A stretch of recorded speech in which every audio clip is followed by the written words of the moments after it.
New Life Van Buren, and everyone else watching. I want to greet you tonight and thank you again for hanging out with me. I'm kind of excited about, actually I'm very excited about what we're going to do tonight. We're not going to do any music tonight because I've got a little bit more content I want to discuss with you. But a couple of months ago on a Sunday morning, I got to speak on Psalms 23, and I got to say what I wanted to say at the time, but there's some more things that are involved in Psalms 23 that I want to bring to you during this crazy season of life that we're in right now. But all to encourage. The one thing that I want everyone to understand right now is through discussing all the things that are going on, though there's truth, though there's all these other things, it can get negative fast. And Pastor Joe was even talking Sunday about being positive about things. And what I want to do tonight is to bring back Psalm 23 and discuss that in a positive connotation. And I just want to get right into it. And what's happening is fear and death are uncomfortable conversations. They bring uneasiness in people. When you start to talk about death especially, a lot of people don't want to talk about death. One thing that I've seen a lot of is when you start to talk to people about, the end of their life or, the things like wills and things like that. It gets uncomfortable for people. Wow, we don't need to talk about that. That's a long time down the road. The thing is it may be, but it all is reality and it's got to be discussed. And so when you start talking about fear and death, it brings some uneasiness in people. But what I love about the 23rd Psalm is David contrasts the uneasiness that we feel in Psalms 23 when he says, "Yea, though I walk through the valley of the shadow of death, I will fear no evil." What I like about this is David is recognizing the fact that he's going to walk through the valley of the shadow of death. He's putting it right out in front of him. This is going to happen. But he says, when it does happen, I'm not going to fear. So David didn't try to defy death. He didn't try to avoid death. He didn't even seem to be afraid of death. He regarded it as a place of shadows. And if you remember, if you listened to the sermon a couple of months ago, what we talked about was the fact that death, in this valley of the shadow of death, I don't have to be afraid of that because it's just a shadow. It's not actual death. It's just the shadow of death. I'm not afraid of my own shadow. Now, there might be times where it would spook me, but for the most part, I'm not afraid of my own shadow. Actually, right now, it's behind me. I can't even see it. So what's awesome is David is just regarding death as this place of shadows. He's not afraid of it right now, but he says, "You are with me." And here's the thing about this. It said that the place that David was talking about was the Kidron Valley. This is a deep valley that is literally in the darkness most of the day. It has been a place of unimaginable evil where worshipers of Baal and Molech offered their children as sacrifices to their gods. So when you talk about this valley that David's discussing being a dark valley, a valley of the shadow of death, when you see the things that have gone on, you can see maybe why he's called it that. In addition, if you were to visit this Kidron Valley today, you'd find that it is lined with the tombs of the dead. In short, it's probably a pretty spooky place to visit, and it's literally the valley of the shadow of death. That's what the Kidron Valley is. Now, maybe David noticed that his flocks were nervous as they passed through this valley, or maybe David himself felt uneasy as he led the sheep there. But somewhere along the line, David came to this conclusion. Though I walk through the valley of the shadow of death, I will fear no evil. So here's the thing. It's easy to say, I won't fear it if I've never walked through it. But what David is saying is, though I walk through it, I am in the middle of it, I have walked through it. Though I walk through it, I don't fear. That's easy to say, like I said, if you haven't experienced it. But a lot of people right now are in a very scary place in their life. And what I want to encourage you to do is understand you do not have to fear or be afraid of what's going on in your life right now. So why was David not afraid? First of all, David tells us that God is with him. I will fear no evil, for you are with me. There's a difference between going to a scary place alone and then going into a place where you feel that someone you can trust is with you. There's totally different things there.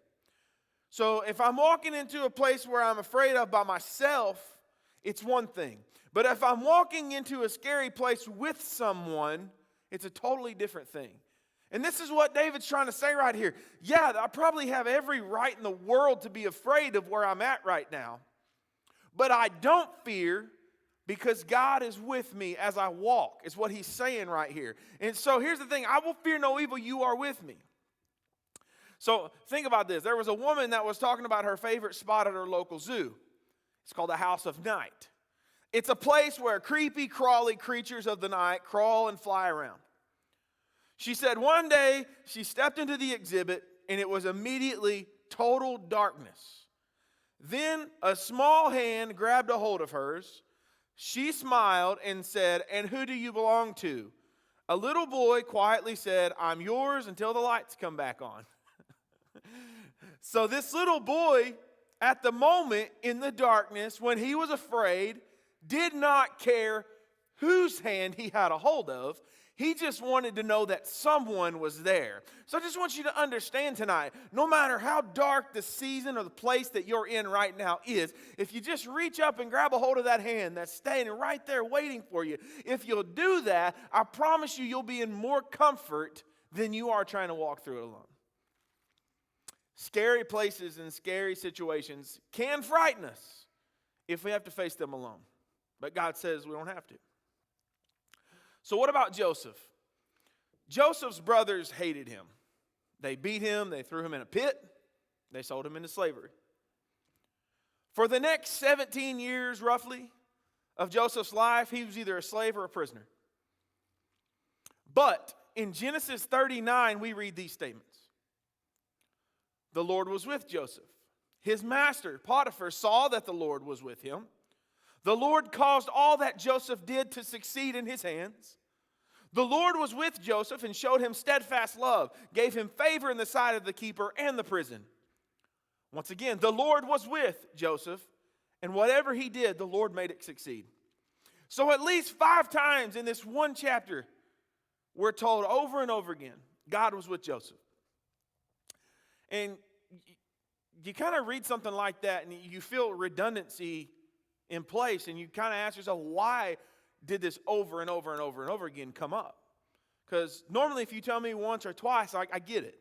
But 5 different times in one chapter it says, and God was with Joseph. Why is that? This phrase showed up so many times because if you didn't know that God was with him, you would wonder where God was. Because Joseph endured some terrible hardships and misery. So when we go through seasons in life sometimes that are not up to par, that aren't exciting, things are rough, we're hurting, we're upset. When we go through these valleys, if we're not reminded that God is with us, sometimes it's easy to forget. Because sometimes in the middle of bad things happening to me, I forget to be mindful of the fact that there's still one walking beside me. So the reason that this happens so many times in this one chapter, and God was with Joseph, and God was with Joseph, and God was with Joseph. The reason it's such a reminder is because it's saying no matter how bad the situations were that Joseph was involved in, God was with him. God was with him. God was with him. Now understand something. There's nothing that you're going to face right now that's not allowed by God. See, the enemy cannot cross a line. He can tempt us. He can try to get us to come out of sorts. But there is a line that he cannot cross. There is a line that God says, hey, you can go this far. I mean, we can go look at Job. There is a line. You can go this far, but you can't go beyond that. And the thing is when you look at one of the more misinterpreted scriptures in the Bible, it doesn't say that he'll never put more on you than you can bear. The scripture says that he'll never allow you to be tempted beyond what you can handle. 2 totally different things when you look at them that way. So a lot of times in life we look at things and we're like, oh, well, God's not going to put more on me than I can bear. Well, understand, sometimes He's going to overload you. Sometimes God's going to pile it on. You want to know why? Because it's in our moments of weakness, in the moments where I realize that I'm powerless or I'm not strong, that I understand that I have to turn back to Him. So sometimes when we think we've got it figured out, God's going to allow some stuff to come along, but it says He's not going to allow me to be tempted beyond what I can bear, but it says in the end He will always show me a way of escape. So even though things may be scary at the moment or at the time, wherever you're at in your life, even though the season you're in might not be comfortable, understand God's got a plan and a way of escape regardless of what you're going through right now. But that's not to say that the season you're in might not be painful. But it's in our seasons of weakness and pain that we're drawn to God and we experience growth. So Joseph, God was with him, God was with him. But he was always conscious of the fact that God had not left him. In Hebrews 13:5, God promised us this: I'll never leave you and I'll never forsake you. If you can't hold on to that promise, I'm not really sure what you can hold on to. Understand that God is always with us through every season that we're in. So when I go back to David here, not only did David believe that God was with him, he believed that God would defend him. Here's another thing for you. God is not only standing with you in the valley in the dark season that you're in, God is going to bat for you in your defense. David says this: I will fear no evil because you are with me. And then he says, your rod and your staff, they comfort me. The reason it says rod and staff, two different things, one instrument serving two purposes. The reason it says that is the rod and the staff were used by the shepherd, number one, to keep the sheep in line for direction, and number two, to fend off wolves and bears and lions. So it says, thy rod and thy staff, they comfort me. First of all, the rod is a directive to the sheep. It helps direct the sheep, keep them in line, keep them in the fold. Keep them connected. And second of all, it comforts me because it keeps the enemy away from me. Once again, it can come up to a point. But as long as I'm following the shepherd, it will not be able to destroy me. The safety of the sheep depend upon the shepherd being willing and able to protect the flock. Because if they're left on their own, the sheep will never protect themselves against anything. They can't. They're not big enough, they're not strong enough, they're not quick enough. They're probably one of the most vulnerable animals ever created, a sheep is. They're not fast, they're not strong, they can't defend themselves, they can't really bite. I mean, they might be able to, I don't know, but they don't have big sharp fangs and teeth to tear anything apart. A sheep is just a sheep. So without the shepherd, the sheep is dead. So how about David and Goliath? Let's look here. David decides to go out and face this giant. The Philistines said to David, Goliath said this: come unto me, I will give your flesh to the birds of the air and to the beasts of the field. So, first of all, Goliath's not only this mammoth of a man, now he's trying to intimidate with words. So sometimes it's like the enemy understands it's not enough to just have me in a bad situation. He wants to try to get in my head. Anyway, one of the best strategies to defeat an opponent sometimes is to get in their head. You may be physically better than them. You may have trained harder than them. But if they can get in your head and shut you down mentally, oftentimes, they'll beat you. So I wonder why Goliath felt the need to talk to David in this sense. Why did Goliath, this massive individual, feel like he had to tell this man that I'm going to do this? I think it's cool, though, because this is what David said back.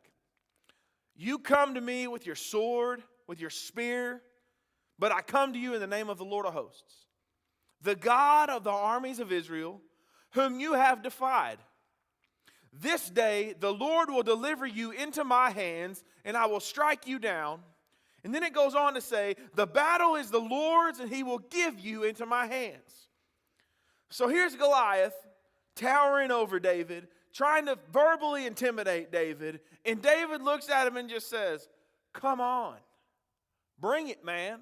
I mean, can you imagine the God confidence that it takes to look in the face of your adversary that's trying to destroy you in whatever season of life that you're in right now? He's trying to physically beat you down. And then he's trying to plant things in your mind and trying to verbally abuse you. And you look right dead in the eyes of the situation and say, listen, you are defiling the wrong army. You are coming against a child of the one true God, the God of the armies of Israel, and unto this day, he's going to deliver you into my hands. Can you imagine what Goliath was thinking? Yeah, I'm sure he played it off like a big tough guy. I'm sure he acted like it didn't bother him. But I'm telling you right now, one thing I know, I was always a rather portly child. I was bigger than everybody else. One thing I know, when I was a kid, there were smaller dudes that could whip me. And you know what I did with them? I made friends with them. I didn't make enemies with them. You want to know why? Because, yeah, I was big and strong, but they were crazy. You don't mess with crazy people, regardless of how big or small they are. You just don't mess with crazy people. So if I'm Goliath, in the back of my mind, I'm thinking, this dude is nuts, out of his mind. But he does it anyway. So he goes to fight anyway. David's like, listen, man, you about to die. You about to be dead. So this is what David's saying. I'm not afraid. You want to know why he wasn't afraid? Because God was with him. He will deliver you into my hand. That's what he said to him. Can you imagine? He didn't say God's going to kill you. He did, but he said God is going to deliver you into my hands. He made it personal. When you look at your enemy and say, listen, you're going to lose, that's one thing. But when you look at your enemy and say, I'm personally going to whip you, that's a totally different ballgame. That makes it personal right there. And David said, I'm so confident in the God that I'm serving, in the God that I'm standing here with, I'm going to make this personal and let you know that God's going to deliver you into my hands. David had a shepherd, and he knew that without that shepherd, he didn't have a chance. But that was never going to be a problem, because David had no intention of ever being without God. Listen to me, people. Whatever season of life that you're in right now, whatever enemy is trying to control your life right now, make sure that enemy is understanding the fact that you have no intention of fighting without God. Zero. Not only does God promise to be with us and defend us, he says he's going to lead us. And that's the power of the opening words in Psalms 23 that says, the Lord is my shepherd, I shall not want. He makes me lie down in green pastures. He leads me. David called this place of doubts and fears the valley of the shadow of death. What causes shadows?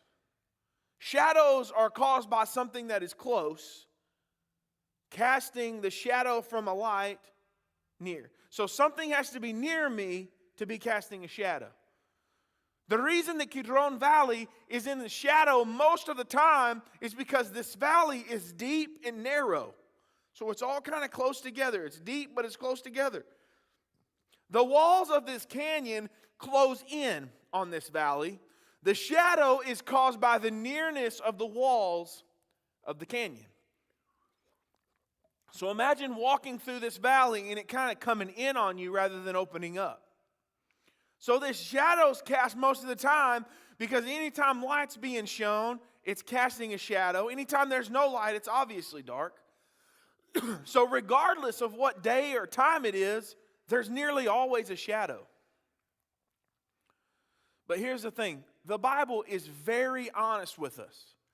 It tells us that there are things in this world that crowd in on us, they wall us in, and they seem to trap us within a shadow.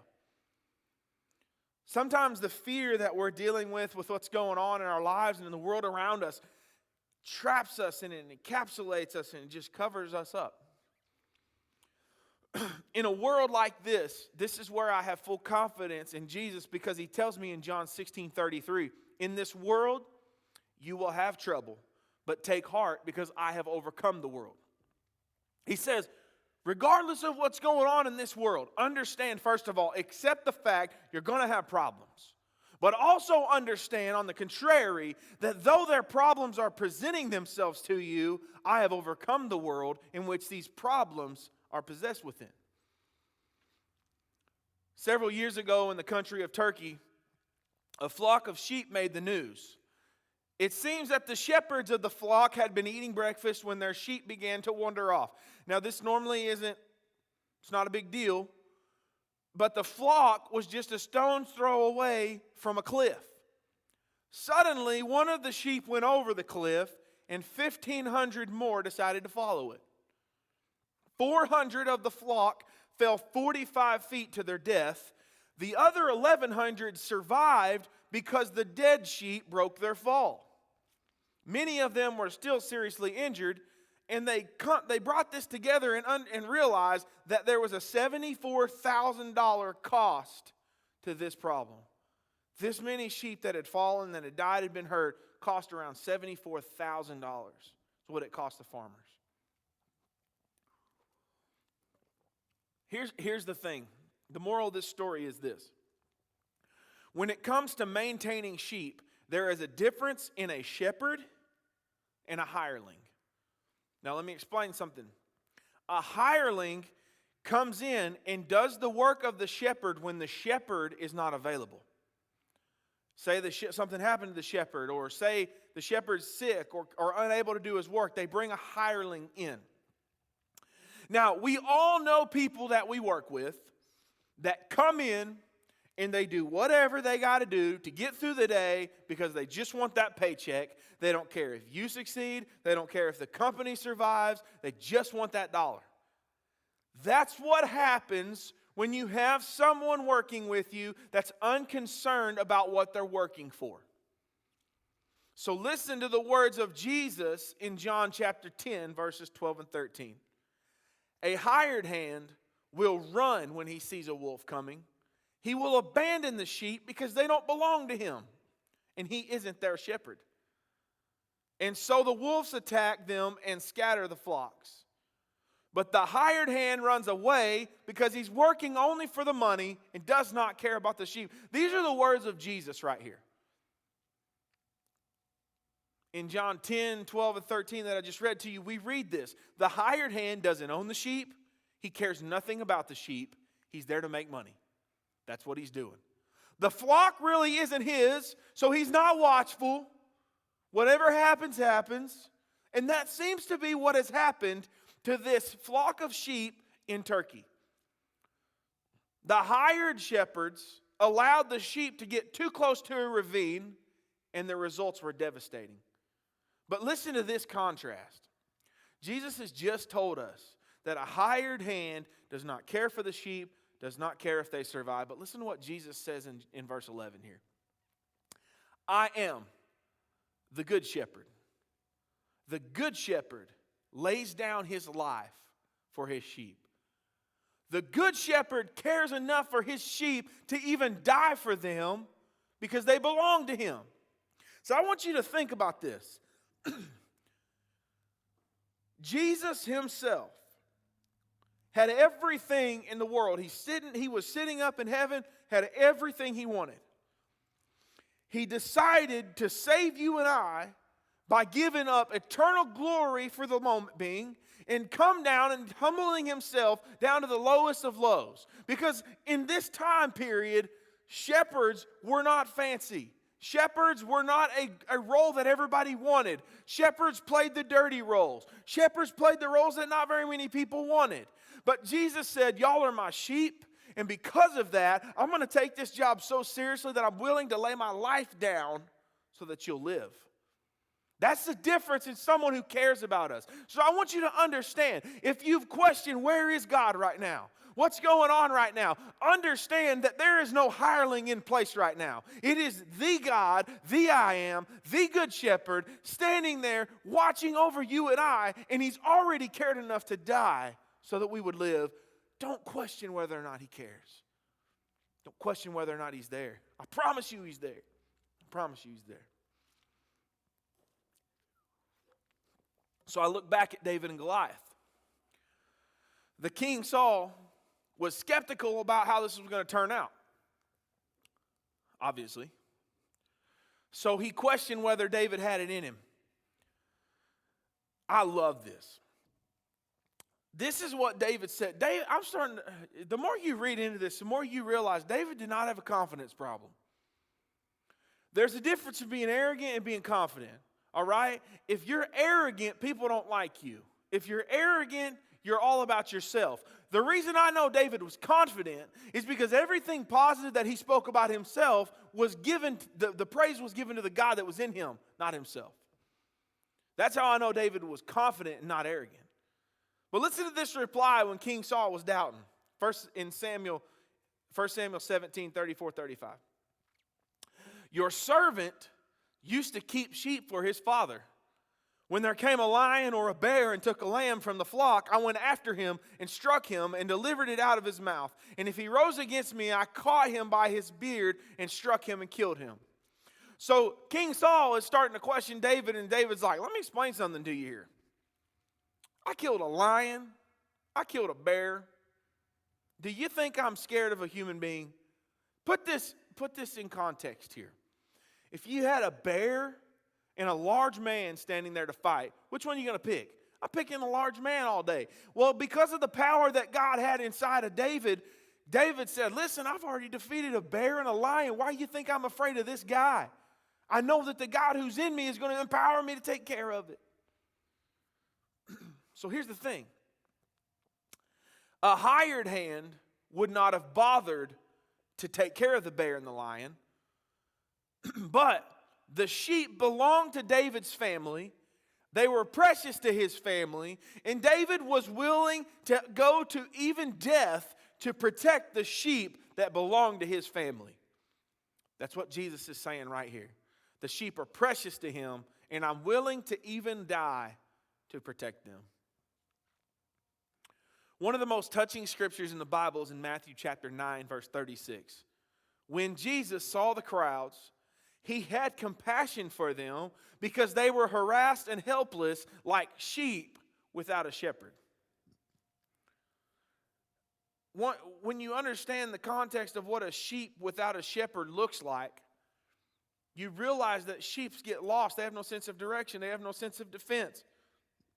So Jesus is saying, these people, I have compassion for them because it's like they have no shepherd, no one guiding them. So I want to close with these thoughts. Several times in his ministry, Jesus talked about sheep and their shepherd. One day when the Pharisees mocked Jesus spending time with sinners, Jesus told them this parable in Luke chapter 15. What man of you, having 100 sheep, if he has lost one of them, does not leave the 99 in the open country and go after the one that is lost until he finds it? When he has found it, he lays it upon his shoulders and rejoices. When he comes home, he calls together his friends and his neighbors, saying to them, rejoice with me. I have found the sheep that was lost.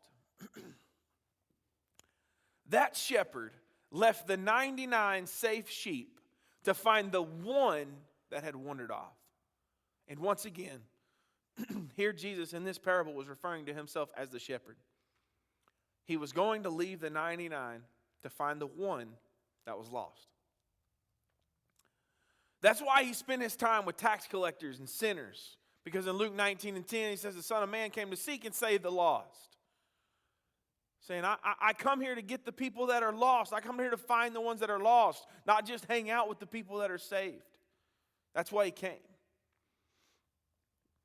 So I want you to think about this week. If you had been the only person on earth, if you were the one lost sheep, Jesus still would have died for you. The only one. It doesn't matter what you've done. It doesn't matter where you've been. It doesn't matter how bad your life has been up to this point. Jesus is the good shepherd, and it says that he lays down his life for his sheep. So in the middle of all the madness and the craziness that's going on right now around us, I want you to think about this one thing this week. The Lord, your shepherd. I want you to say that right now. My shepherd. Come on, I want you to say it right now where you're at. The Lord is my shepherd. Listen to this. He leads you. He protects you. He gives you rest. And he gave his life so that you could live. So I am unconcerned with how rough the situation that you're in right now is, because I know that there is a God that's standing right there with you that can deliver you from it. And when I say I'm unconcerned with your situation, I'm not unconcerned with how you feel or that you're in it. I'm unconcerned with whether or not you're going to make it through it, because I know you will. I know no matter how dark the shadow is that you're standing in right now, you can look up and you can say, I will fear no evil because God is with me. His staff and his rod, they comfort me. So if I'm in a dark room, the two things I'm afraid of are, where do I need to go because I can't see? And is something going to attack me because I can't see it either? Well, understand that the rod and the staff guide and protect. So even though it's dark, I don't have to fear. I'm in the hand of the one that's guiding me, and I have full protection because he's there with me. So I want to pray with you before we leave this week, because I just wanted to encourage you today. The Lord is my shepherd. I shall not want. I am not in need of anything. I am content because I know that he shall supply all of my needs according to his riches, his glory, his will. I'm after what he wants, not what I need. A sheep also, understand this. This is the context of where the church is at right now. A sheep sticks to the fold, regardless of what's going on around it. The scarier the times get, the closer knit the sheep should come together, not further apart. So understand, no matter if we're in this building or not, the church right now needs to come together and form. Do not pull yourself away. Find ways to connect yourself even closer right now. Let's be a part of something great. God, we thank you so much. Lord, you're mindful of every single thing that we're going through right now. Even though we feel like we're alone sometimes and we don't understand where we're standing and we see only darkness and we have only fear, help us to understand that though we walk through the valley of just this shadow, we don't have to be afraid because you're standing there with us. You're leading us, God. And then once again, goodness and mercy are following us through where we're at right now. I pray for every individual that's watching this right now. Lord, I pray that you would uplift their spirits.